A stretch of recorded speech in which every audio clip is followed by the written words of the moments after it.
Hello my day YouTube family, ఎలా ఉన్నారు? బాగున్నారా? నేను చాలా బాగున్నానండి. ఫస్ట్ టైం కనుక నా ఛానల్ చూస్తుంటే ప్లీజ్ సబ్స్క్రైబ్ మై ఛానల్ దివ్య అభిరుచులు. సబ్స్క్రైబ్ చేసుకున్నాక పక్కనే బెల్ ఐకాన్ ఉంటుంది, దాన్ని టచ్ చేస్తే మనకి ఆల్ అనే ఆప్షన్ కనబడుతుంది. దాన్ని మీరు యాక్టివేట్ చేసుకొని పెట్టుకుంటే నేను అప్లోడ్ చేసే ప్రతి వీడియో నోటిఫికేషన్, అలాగే లైవ్ స్ట్రీమింగ్ నోటిఫికేషన్ మీ వరకు చేరుతుందన్నమాట. మిస్ కాకుండా వీలైనప్పుడు జాయిన్ అవ్వచ్చు. అలాగే వీడియో మొత్తం చూడండి, చాలా ఇంట్రెస్టింగ్గా ఉంటుంది. ఓకేనా? వీడియో మొత్తం చూడండి. చూసాక వీడియో కనుక నచ్చినట్లయితే తప్పకుండా లైక్ చేయండి, మీ ఫ్రెండ్స్తో ఫ్యామిలీ మెంబర్స్తో షేర్ చేసుకోండి. అంతకంటే ముందు మర్చిపోకుండా దివ్య అభిరుచులు యూట్యూబ్ ఛానల్ని సబ్స్క్రైబ్ చేసుకోండి. ఇక మొదలెడదామా? ఏంటి ఈరోజు ఈ వీడియోతో నేను మీ ముందుకు వచ్చేసిన కారణం ఏంటంటే 2020 సంవత్సరం మే నెల 22వ తేదీ గురువారం నాడు నేను ఆల్ ఇండియా రేడియోలో సెకండ్ ట్రాన్స్మిషన్ ప్రోగ్రామ్ చేశాను అని చెప్పాను కదా. దాంట్లో అంటే 11 గంటల నుంచి మార్నింగ్ మధ్యాహ్నం 3 గంటల వరకే ఉంటుంది ప్రోగ్రామ్. దాంట్లో మనకి మెయిన్గా గురువారం కాబట్టి 3 స్క్రిప్ట్స్ ఉంటాయి. అదేంటంటే గుర్తుకొస్తున్నాయిలో దేవదాసు సినిమాకి, ఏఎన్ఆర్ గారి దేవదాసు సినిమాకి ఎంతో చక్కని సంగీతాన్ని సమకూర్చిన సుబ్బురామన్ గారి గురించి, సిఆర్ సుబ్బురామన్ గారి గురించి షేర్ చేశాను. దాన్ని ఆల్రెడీ 1500 మంది చూసేశారండి, చాలా బాగా ఆదరించారు. చూడని వాళ్ళు ఉంటే తప్పకుండా చూడండి.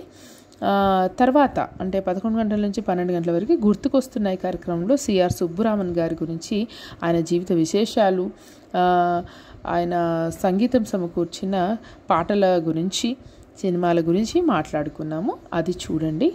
దాని తర్వాత మధ్యాహ్నం 12 గంటల నుంచి 1 గంట వరకు ప్రసారమయ్యే చైతన్య స్ఫూర్తి కార్యక్రమం ఉంటుంది. ఇన్స్పిరేషనల్ పర్సనాలిటీ గురించి చెప్పానన్నమాట. అంటే ఏంటి, అన్నార్తుల ఆకలి తీర్చి ఒక మహానుభావుడు తులసి రామ్ గారు అని, ఆయన గురించి చెప్పానన్నమాట. ఆ వీడియో కూడా చూడండి, చూడని వాళ్ళు తప్పకుండా చూడండి. ఇక ఇప్పుడు మనము 1 గంట 20 నిమిషాల నుండి 2 గంటల వరకు ఉండే ప్రోగ్రాం ఒకటి ఉంటుంది కదా మనకి, షో టైం అనే క్విజ్ ప్రోగ్రామ్ ఉంటుందన్నమాట. చాలా ఇంట్రెస్టింగ్గా సాగిపోయింది ఈ క్విజ్ ప్రోగ్రాము డ్యూటీ చేస్తున్నప్పుడు. మరి ఆ క్విజ్ ప్రోగ్రాంలో నేను అడిగిన ఆ ఇంట్రెస్టింగ్ క్వశ్చన్స్ ఏంటి అనే విషయాన్ని తెలుసుకోవాలంటే వీడియో ఎండ్ వరకు చూడండి. నేను మామూలుగా షో టైంలో ఏంటంటే filmy non filmy based questions అడగొచ్చు అనమాట. అయితే నేను ఎప్పుడు కూడా జనరల్ నాలెడ్జ్ క్వశ్చన్స్ అడగడానికి ప్రిఫర్ చేస్తూ ఉంటాను. అలా ఈసారి కూడా ఒక మంచి up to date general knowledge questions 3 అడగానమాట. అంటే వాళ్ళ నేమ్స్ కూడా చదవాల్సి ఉంటుంది, కరెక్ట్ సమాధానం చెప్పిన వాళ్ళ నేమ్స్, కాబట్టి కొద్దిగా టైం పడుతుందన్నమాట. ఉన్న 40 మినిట్స్లో మనము 3 క్వశ్చన్స్ అడగగలమన్నమాట. మరి నేను అడిగిన ఆ 3 క్వశ్చన్స్ ఏమిటో స్టార్ట్ చేసేద్దామా? ఓకే, మరి ఫస్ట్ మనము ఎలా స్టార్ట్ చేస్తామంటే అనౌన్స్మెంట్తో. ఆకాశవాణి వివిధ భారతి కేంద్ర నిలయంలో సమయం 1 గంట 20 నిమిషాలు దాటి 30 సెకండ్లు. షో టైంకు స్వాగతం అని చెప్పేసి ఒక మంచి ఫిల్లర్ ఒక 2-3 సెకండ్స్ ఇచ్చేసేయాలి. ఇచ్చేసిన తర్వాత filmy non filmy based interesting quiz programme show టైంకు స్వాగతం, నేను మీ ఆర్జే దివ్య అనేసి ఒక పాటనైనా వేసుకోవచ్చు, లేదా డైరెక్ట్ క్వశ్చన్లోకైనా వెళ్ళొచ్చు. నేనైతే డైరెక్ట్ క్వశ్చన్ అడిగేశాను. మరి ఈనాటి మన మొదటి ప్రశ్నగా వచ్చేస్తుంది ఏంటంటే, యుద్ధవీర్ ఫౌండేషన్ ఇటీవల 32వ పురస్కారం ప్రకటించింది. దీనిని అందుకున్న తెలంగాణకు చెందిన ప్రముఖ చిత్రకారుడు ఎవరు అనే క్వశ్చన్ అడిగానండి. క్వశ్చన్ మరోసారి అడిగిన, యుద్ధవీర్ ఫౌండేషన్ ఇటీవల 32వ పురస్కారం ప్రకటించింది. దీనిని అందుకున్న తెలంగాణకు చెందిన ప్రముఖ చిత్రకారుడు ఎవరు అని అడిగాను. ఇప్పుడు ఈ వీడియో చూస్తున్న వ్యూయర్స్ కూడా ఒకవేళ ఈ క్వశ్చన్కి ఆన్సర్ తెలిస్తే వెంటనే కమెంట్ సెక్షన్లో షేర్ చేయండి, ఓకేనా? ఇక ఈ క్వశ్చన్ అడిగేసి నేను ఒక పాట వేసాను అనమాట. ఒకటే పాట వేసాను, ఎందుకంటే కొంచెము అది ఉందన్నమాట. ఎందుకంటే మధ్యాహ్నం 2:30 మనకి hello doctor phone in programme, ప్రత్యక్ష ఫోన్ ఇన్ ప్రోగ్రామ్ ఉంటుంది కదా, వాటి అనౌన్స్మెంట్లో ఇస్తూ ఉండాలన్నమాట. ఇంకా వేరే వేరే కమర్షియల్ స్పాట్స్ కూడా ఉన్నాయి, మధ్య మధ్యలో ప్రోమోస్ కూడా వేస్తూ ఉండాలి. కాబట్టి ఇక నేను ఒకటే సాంగ్ వేసాను అనమాట. ఇక దానికి చూడండి ఎంతమంది పెట్టారంటే కరెక్ట్ ఆన్సర్ పెట్టారంట, చాలామంది పెట్టారు. వాళ్ళందరి పేర్లు చదివాను, విసుగు లేకుండా చదివేసి ఇక లాస్ట్కి నేను అడిగిన క్వశ్చన్ ఇంకోసారి అడిగేసి ఆన్సర్ చెప్పేశాను. ఆన్సర్ ఏంటంటే తోట వైకుంఠం. ఆన్సర్ వచ్చేసి తోట వైకుంఠం. యుద్ధవీర్ ఫౌండేషన్ ఇటీవల 32వ పురస్కారం ప్రకటించింది. దీన్ని అందుకున్న తెలంగాణకు చెందిన ప్రముఖ చిత్రకారుడు ఎవరు అంటే తోట వైకుంఠం అన్నమాట. ఇక రెండవ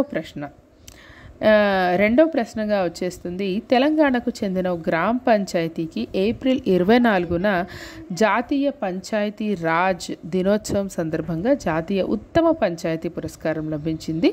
అది ఏ గ్రామం అని అడిగాను. క్వశ్చన్ ఇంకోసారి.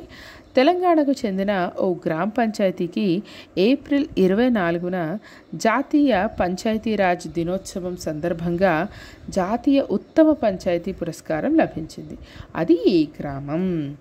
ఆన్సర్ తెలిసిన వాళ్ళు మాకు వాట్సాప్ మెసేజ్ పంపాల్సిన నంబర్ 040232400852.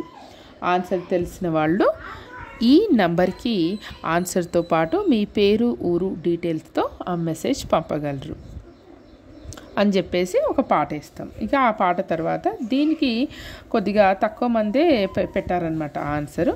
మరి దీని ఆన్సర్ వచ్చేసి రంగారెడ్డి జిల్లా యాచారం మండలం మాల్ గ్రామం అన్నమాట. రంగారెడ్డి జిల్లా యాచారం మండలం మాల్ గ్రామం. ఏ క్వశ్చన్కి ఆన్సర్ ఇది? తెలంగాణకు చెందిన ఓ గ్రామ పంచాయతీకి ఏప్రిల్ 24న జాతీయ పంచాయతీరాజ్ దినోత్సవం సందర్భంగా జాతీయ ఉత్తమ పంచాయతీ పురస్కారం లభించింది. అది ఏ గ్రామం అంటే రంగారెడ్డి జిల్లా యాచారం మండలం మాల్ గ్రామం. కరెక్ట్గా సమాధానాలు పంపించిన శ్రోతలకు ధన్యవాదాలు అని చెప్పేయాలన్నమాట. ఇక మూడవ ప్రశ్నగా వచ్చేస్తుంది. ఐపీఎల్లో అత్యంత వేగంగా 100 పరుగులు చేసిన రెండవ బ్యాటర్గా ఎవరు రికార్డు సృష్టించారు? క్వశ్చన్ ఇంకోసారి.